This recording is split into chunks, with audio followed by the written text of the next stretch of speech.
I'll now introduce our guest speaker. Politics has kept a great many of us busy of late.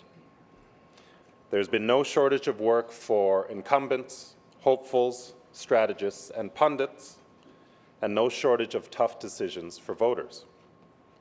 The post-federal election buzz has yet to fully subside, and as October 6th quickly approaches, you can be sure that Ontario's provincial election will be another hotly contested race, one to watch. One of the key players in what will surely be a hard-fought political battle is with us today. In this, his first appearance at the Canadian Club of Toronto. Mr. Hudak, we've been looking forward to hearing your voice at this podium for some time now, and I'm glad that that day has finally arrived. Tim Hudak assumed leadership of the Ontario PC Party 2 years ago. Since then, he has traveled across the province, outlining his party's plans for the province's families and businesses, which can be summed up under 3 key themes: reducing taxes, fiscal discipline that controls the size of government, and new standards and safeguards to improve transparency. Mr. Hudak has been a key player in provincial politics since 1995, when he won a seat for the riding of Niagara West Glanbrook. During his time at Queen's Park, he has held 3 different ministerial portfolios. As Ontario's tourism minister, he provided leadership to nurture the sector in the aftermath of the September 11th terrorist attacks. As Consumer and Business Services Minister, Mr. Hudak was instrumental in overhauling consumer protection laws. Automation of services was also a key mandate of the ministry under his leadership. When Mr. Hudak served the province as Northern Development and Mining Minister, mining taxes were at the lowest in Canada, which helped create new jobs in the industry and attract new investments. It comes as no surprise that the PC leader is passionate about things economic. He holds an economics degree from the University of Western Ontario and received a full academic scholarship to the University of Washington, where he obtained his Master of Arts in economics. Before entering politics, he worked in his hometown of Fort Erie at the Economic Development Corporation. Today, he is here to outline his party's plans for Ontario's families in the upcoming election, and will discuss some of the changes that are planned for the province if the PCs are victorious this fall. Before we hear from Mr. Hudak, I'd like to direct you to the screens for a short video.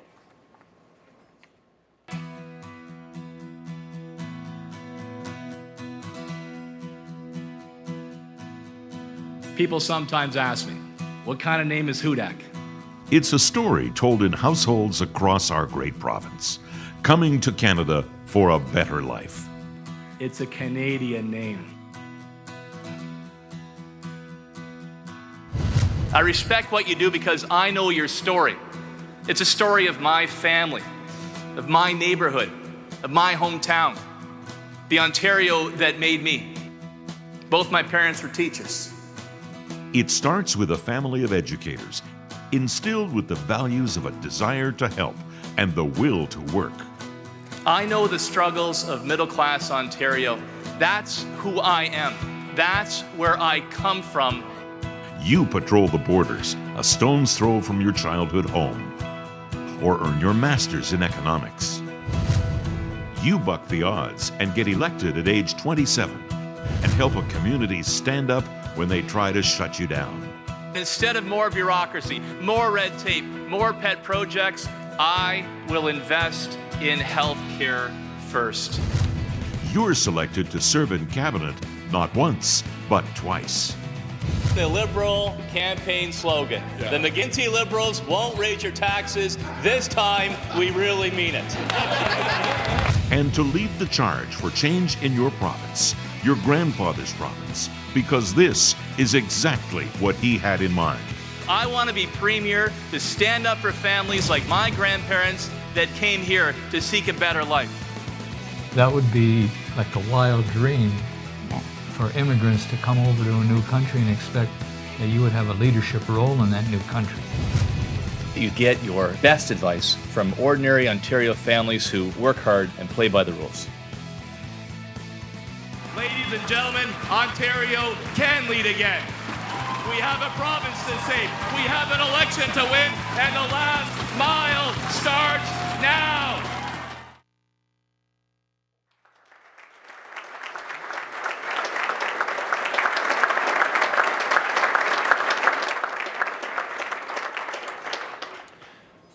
I know you are anxious to hear from our guests, so without further ado, please join me in welcoming Ontario PC Party leader Tim Hudak to the Canadian Club of Toronto podium.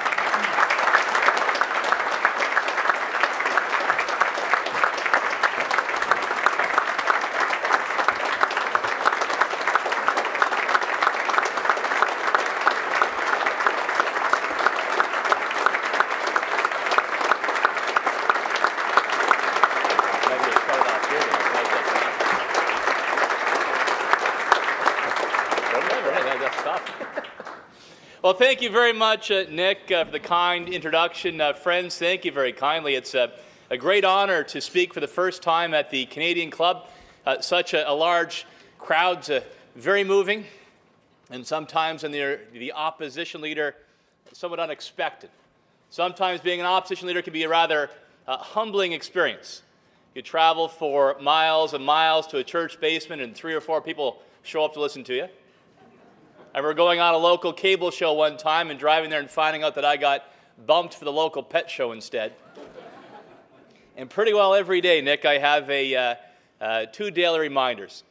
Some of you may know my wife Debbie and I added a new member of the family this Christmas, a little redhead named Tavish. Thanks, Tavish fans. Tavish is actually a duck-toling retriever.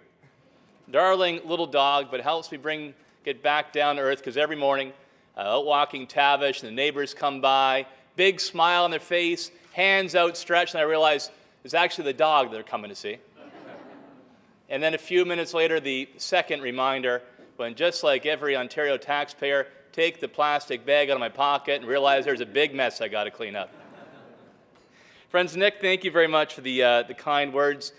Nick's mom, of course, Marianne. Served with me in the Ontario Legislature, an MPP and a Cabinet Minister. I want you to pass on my best to your mom, and thank you as well, Nick, for your continuing the family's tradition of getting involved, giving back to the community, and your 8 years here on the board of the Canadian Club. Thank you, sir, for your leadership.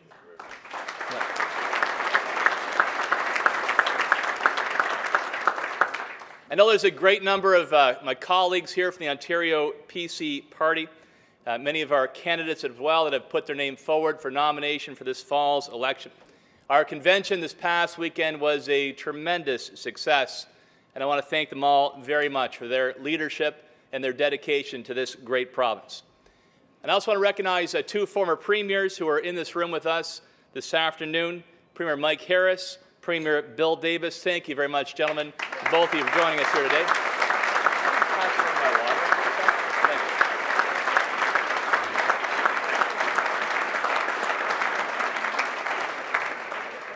Premier Harris spent the weekend with us at the convention, which I deeply appreciate, and I want to thank Premier Harris on behalf of all of our colleagues, friends, and those folks here in the room for his dedication to the city, the dedication to building a great province of Ontario. Premier Harris, thank you for all your hard work and leadership.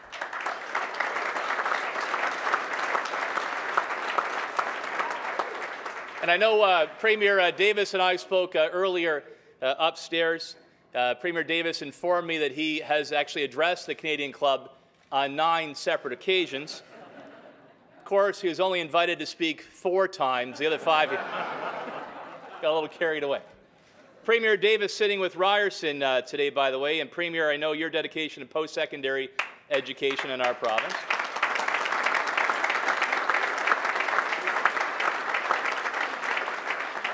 Premier will be very pleased that the Ontario Undergraduate Student Alliance actually called our plan Change Book a great idea to help students in our province, so something that Premier Davis will be very pleased to hear.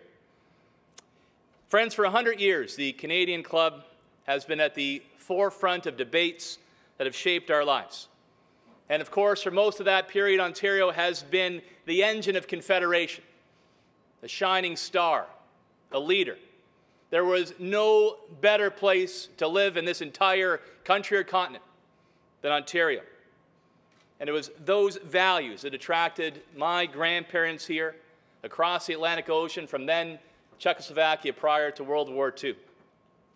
And after working in many different jobs in the early years, my grandfather actually opened up a restaurant in 1928 on King Street, just a few blocks from here. Now, it turned out that 1928 wasn't exactly a great year to open up a restaurant. And he was soon in the construction business. But my grandparents' stories, like so many here in the room today, they came to Ontario to build a better life for their family, for the generations that followed.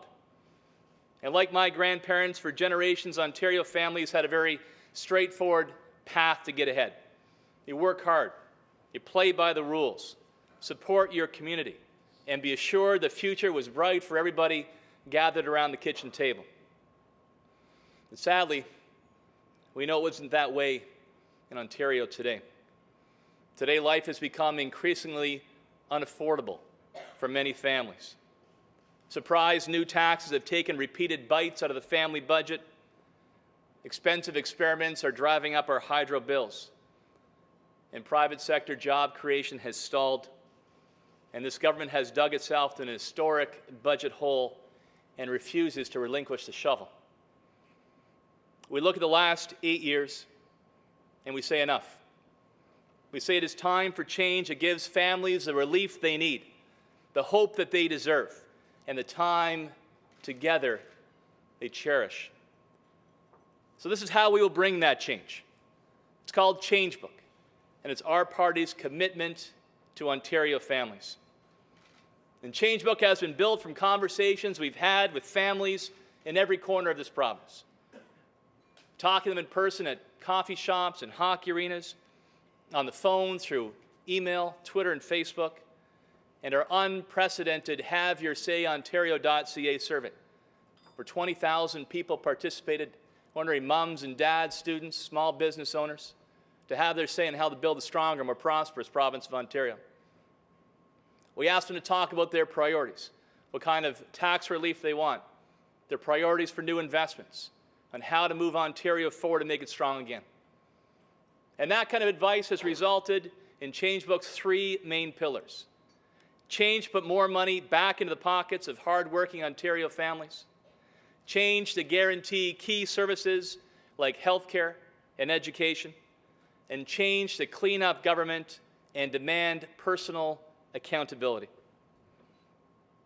So let me address each in turn. Taxes today in Ontario are too high. They're squeezing the budgets of Ontario families. They're killing business investment, thwarting job creation. And instead of raising taxes for most while lavishing breaks on a special few, a PC government will provide broad-based income tax relief for all Ontario families. We will lower taxes 5% for the first $75,000 of taxable income. That's $258 in annual tax relief for a person earning $70,000. And I believe it's unfair that the government treats 2 families who both have the same level of income on how they structure their homes, and then charges them different taxes. It's not my wife's budget, it's not my budget, it's the family budget, and we should treat it that way when it comes to tax purposes. It's each family's right to organize themselves according to what works for them and their kids, whether it's somebody staying at home, 2 earners, 1 spouse working part-time. And that's why we're bringing forward income sharing, an important step that finally recognizes there really is a family budget. And income sharing means for a 2-earner couple, $400 in annual tax savings. For a 1-earner couple at $70,000, $1,400 in annual tax savings. An important step towards recognizing there is a family budget and giving relief to families right across our great province.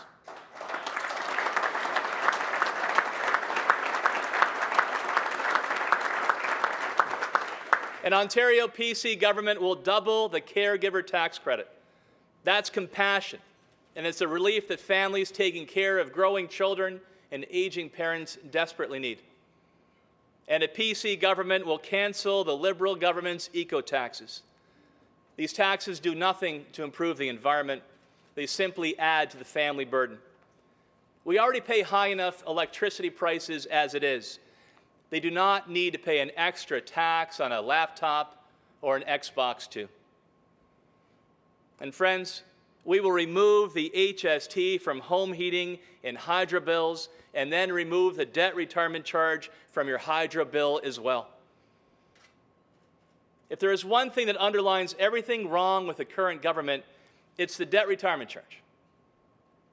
The debt retirement charge was put in place in 2002 to pay off what was called hydro's residual stranded debt, dating back to some of the legacy projects of the 1980s. And all of that debt principal was fully paid by 2010. But the charge was never removed. In fact, it was extended till 2018. Can you imagine if a bank did this to a credit card customer? You've paid off your balance. Congratulations. But we're going to keep hitting you with debt interest payments anyway. They'd go to jail. But in Dalton McGuinty's Ontario, it's just another experiment in creative revenue enhancement. Under my leadership, it will be gone.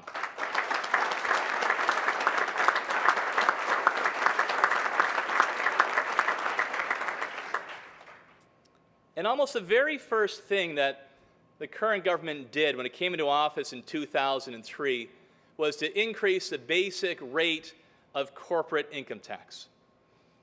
It was the wrong move. It was the absolute wrong move at a time that deeply threatened Ontario's ability to compete in the global economy. Along with higher hydro prices, the result, 300,000 manufacturing jobs gone alone. We'll take a different path. When it comes to jobs, we are driven by one goal: to make Ontario Canada's leader in private sector job creation once again. We will cut the business tax rate to 10%. We will treat energy policy as economic policy and not a social program. Our energy decisions will be based on providing reliable and affordable energy to homes and businesses, and not based on political correctness or the latest polls. And we will be the best partner that small business ever had. We will provide small businesses every possible advantage to succeed and grow. We will reduce time-consuming and job-killing red tape. We will provide greater ability to bid on government contracts. And we will unplug mandatory smart meter energy pricing and give small businesses and households a choice on their hydro bills. And we will make it the law that the provincial government cannot raise taxes without a clear mandate from the people they serve. Dalton McGuinty can't do that. It's too embarrassing for a premier who broke his word twice when it came to increasing taxes. But I can. And friends, I will.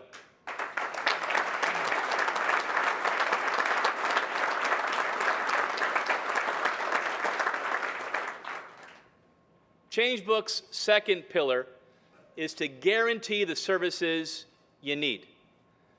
As we relieve families of tax burdens, we will restrain government spending in a responsible way, and it will protect health and education. We will raise health care spending step by step over our years of government. An extra $6 billion added to the health care budget by year 4. But we won't be spending the money the same way today. These regional health bureaucracies, the local health integration networks, they actually used healthcare dollars to hire Walt Disney World performers to entertain bureaucrats at a LIN conference. In fact, a PC government will abolish the LINs, which have wasted $300 million in healthcare bureaucracy, and put every penny into patient care for Ontario families instead.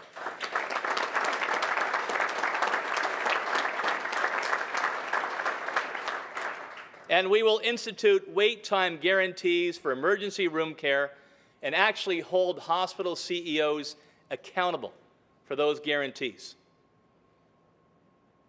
Excellent health care costs money. Ontarians pay the price, and we pay that price willingly. But we get mad when we are told to pay for fraud. It's against the law to lend your health card to a friend or relative visiting from another province or another country. But we all know what happens, and on a huge scale. And so we will crack down on healthcare fraud and require that everyone present photo ID if they have the old red and white card. Education spending will increase too.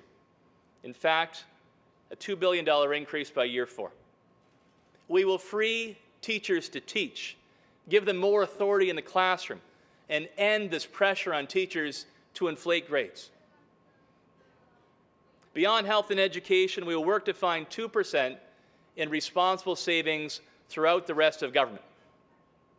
That's 2 cents on the dollar each year until the books are balanced again. It won't be easy. I don't look forward to it.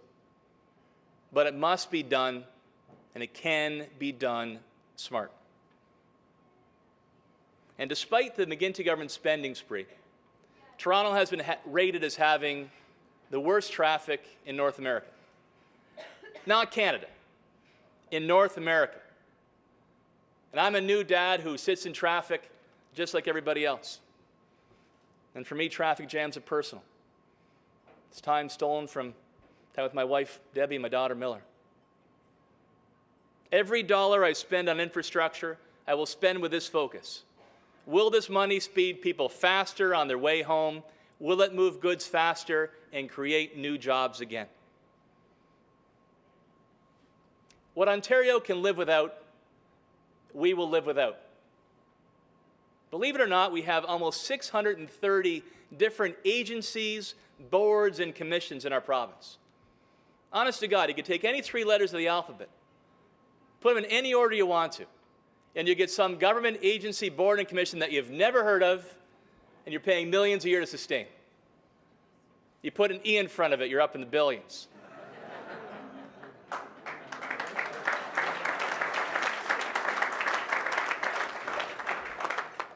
Our process will be straightforward. If it works, leave it alone. If it's broken, fix it. But if they cannot justify their existence, they go. We will shrink the public sector and bring public sector salaries into line with private sector realities. I believe in paying public servants what is fair, but I also believe in taxing Ontarians no more than is fair. We will bring fairness and democracy to our labor law, and we will uphold the right to a secret ballot vote in all certification votes. And we will introduce paycheck protection, so union members are never forced to pay fees towards political causes that they do not support.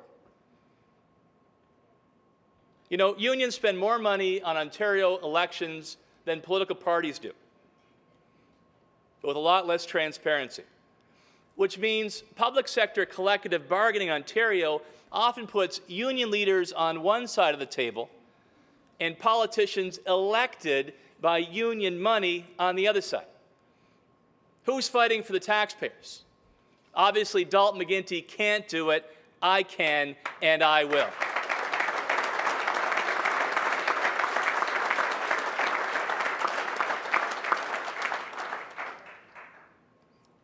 I will work with environmental advocates for a more beautiful and sustainable Ontario. But the environment must never become an excuse for squeezing hard-pressed families or for cozy deals with government-favored contractors. In this northern nation, heat is not a luxury. In this industrial province, electricity powers our jobs. For Dalton McGuinty to hike our hydro bills of ordinary families so they can pay higher prices to special favorites, it's a rip-off and it's wrong, and that's why a PC government will end the $7 billion sweetheart Samsung deal that is driving up our hydro bills.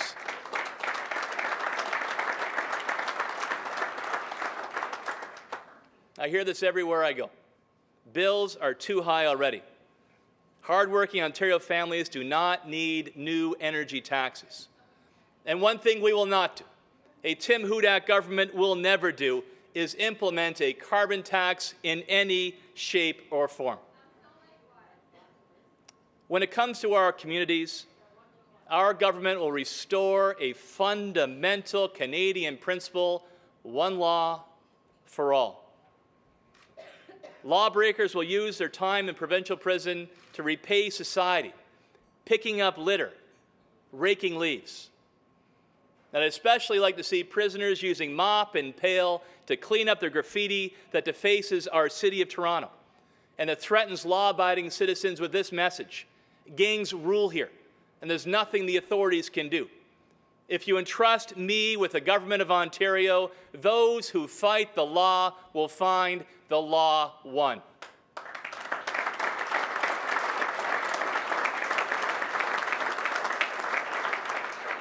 My friends, the last 8 years have been tough on Ontario families. And in spite of it, they have not lost their resolve. They have never stopped believing in the great future of this beautiful province.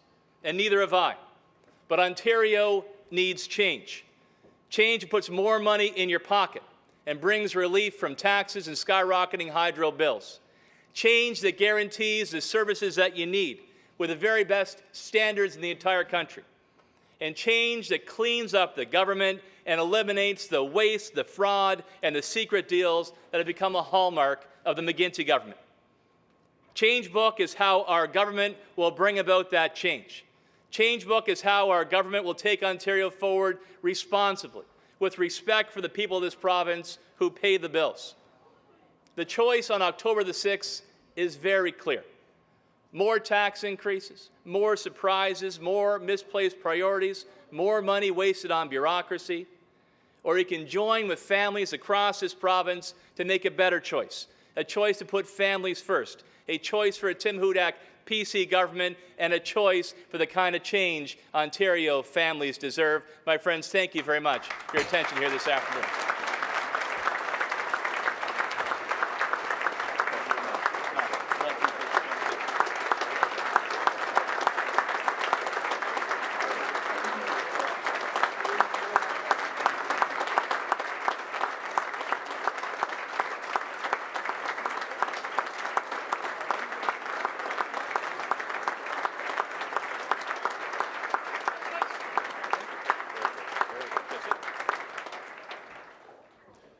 Thank you, Mr. Hudak. I'd like to welcome John Capobianco, Immediate Past President of the Canadian Club, to the podium.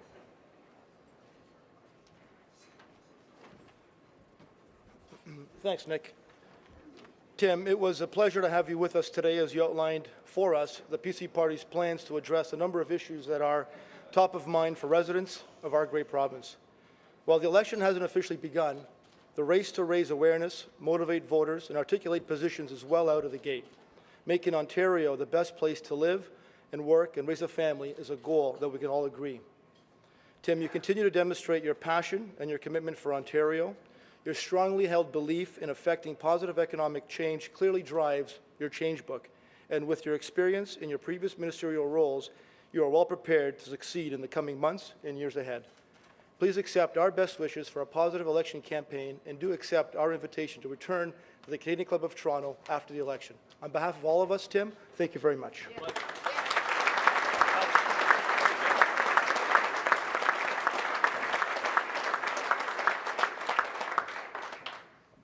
Thank you, John. Thank you again, Mr. Hudak, and thanks again to our sponsors, the Institute of Chartered Accountants of Ontario and Campbell Strategies, for your support. Before we adjourn for lunch, I'd like to mention one last event this season that's still open for ticket sales. On June 6th, Canadian Club of Toronto is pleased to recognize Peter Monk, the founder and chairman of Barrick Gold Corporation, with our inaugural Lifetime Achievement Award. To order tickets to this or any Canadian Club events, please visit our website at canadianclub.org. This concludes our television programming, which will be broadcast on Rogers TV in the days to come. We are grateful to Rogers TV and 680 News for their ongoing promotion of Canadian Club events. Now, ladies and gentlemen, please stand and join me in a toast to Canada.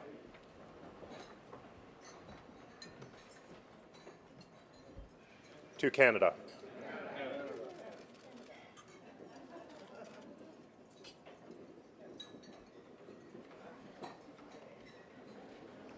Ladies and gentlemen, please enjoy your lunch.